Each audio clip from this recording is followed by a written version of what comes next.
हिंदू धर्म के अनुसार आषाढ़ माह के कृष्ण पक्ष की अमावस्या को आषाढ़ अमावस्या कहा जाता है।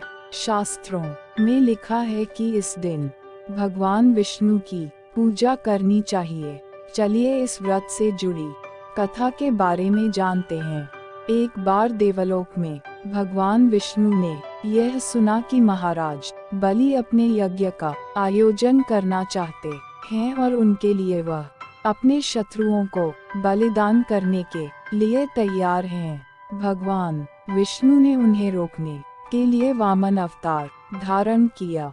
वामन अवतार के रूप में भगवान विष्णु ने महाराज बलि से 3 कदम जमीन मांगी। महाराज बलि ने उनकी मांग पूरी की, लेकिन 3 पग जमीन में भगवान ने सब कुछ ले लिया था।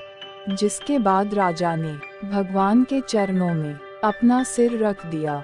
तब भगवान के वामन अवतार ने राजा को पाताल लोक में भेज दिया और राजा वहां राज्य करने की अनुमति दी। उसके बाद से आषाढ़ महीने के कृष्ण पक्ष की अमावस्या को विष्णु की पूजा करने का दिन माना जाता है।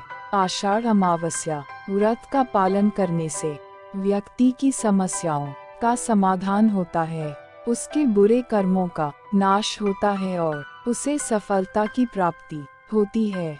इस व्रत का पालन करने से मनुष्य को निरोगता, सुख, समृद्धि और सफलता की प्राप्ति मिलती है।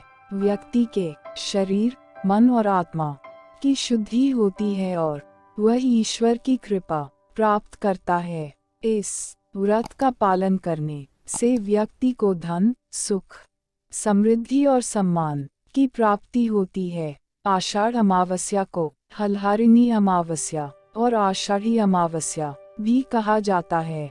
आषाढ़ अमावस्या का दिन दान, पुण्य व पितरों की आत्मा की शांति के लिए किए जाने वाले धार्मिक कर्मों के लिए विशेष फलदायी माना गया है। इस दिन पवित्र नदी और तीर्थ स्थलों पर स्नान का कई गुना फल मिलता है। अमावस्या पर चींटियों को शक्कर मिला हुआ आटा खिलाएं। ऐसा करने से पाप कर्मों का प्रायश्चित होगा और अच्छे कर्मों का फल मिलता है। हिंदू पंचांग के अनुसार हर महीने के कृष्ण पक्ष की अंतिम तिथि अमावस्या कहलाती है। अमावस्या का दिन महीने में एक बार आता है, जब चंद्रमा आकाश में कहीं दिखाई नहीं देता है। हिंदू धर्म के अनुसार यह दिन कई कारणों से बहुत ही शुभ है। हालांकि हर अमावस्या का अलग उद्देश्य होता है। ऐसा माना जाता है कि सोमवार को पड़ने वाली अमावस्या अत्यधिक शुभ होती है, क्योंकि यह भगवान शिव को बहुत प्रिय होती है। हालांकि हर अमावस्या अपने पूर्वजों को प्रसन्न करने और उनके लिए तर्पण करने के लिए महत्वपूर्ण होती है। इस दिन ब्रह्म मुहूर्त में उठकर सबसे पहले भगवान विष्णु को प्रणाम करें।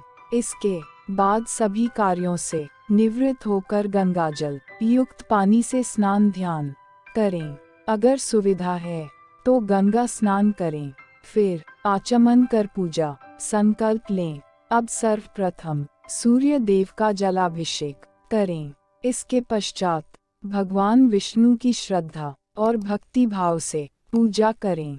पूजा समापन के बाद बहते हुए पानी में तिल प्रवाहित करें। इस समय सुख, शांति, समृद्धि और सौभाग्य की कामना करें। इस दिन पिंड दान का भी विधान है, अतः व्यक्ति विशेष अपने पूर्वजों का पिंड दान कर सकते हैं। साथ ही गरीबों और ब्राह्मणों को खाना खिलाएं। अंत में यथाशक्ति तथा भक्ति के भाव से दान करें। धार्मिक शास्त्रों में पूर्णिमा की तरह की अमावस्या पर भी स्नान दान को बेहद महत्वपूर्ण माना गया है। इसलिए आषाढ़ अमावस्या के दिन जल्दी उठें और किसी पवित्र नदी में स्नान करें। इसके बाद पितरों की आत्मा की शांति के लिए इस दिन तर्पण जरूर करें। इसके अलावा यदि आपकी कुंडली में पितृदोष है तो आषाढ़ अमावस्या पर यज्ञ कराना चाहिए। इससे पितृ ऋण से मुक्ति मिलती है। आषाढ़ अमावस्या। पितृदोष उपाय। पितृदोष से मुक्ति का उपाय यह है कि आप सुबह स्नान के बाद पितरों को जल से तर्पण दें, उनके देव और यमा की पूजा करें, पितरों के निमित्त वस्त्र, अन्न आदि का दान किसी गरीब ब्राह्मण को करें। आषाढ़ अमावस्या। कालसर्प दोष के ज्योतिष उपाय। यदि आपकी कुंडली में कालसर्प दोष है तो आषाढ़ अमावस्या को भगवान शिव की विधि विधान से पूजा करें। यह पूजा राहुकाल में करनी होती है क्योंकि कुंडली में राहु और केतु की विशेष स्थिति के कारण कालसर्प दोष पैदा होता है। आषाढ़ अमावस्या। भाग्य मजबूत करने के उपाय। आषाढ़ अमावस्या को आप आटे में चीनी मिलाकर काली चींटियों को खिला दें। इससे आपके पाप नष्ट होंगे और पुण्य के बढ़ने से भाग्य प्रबल होगा।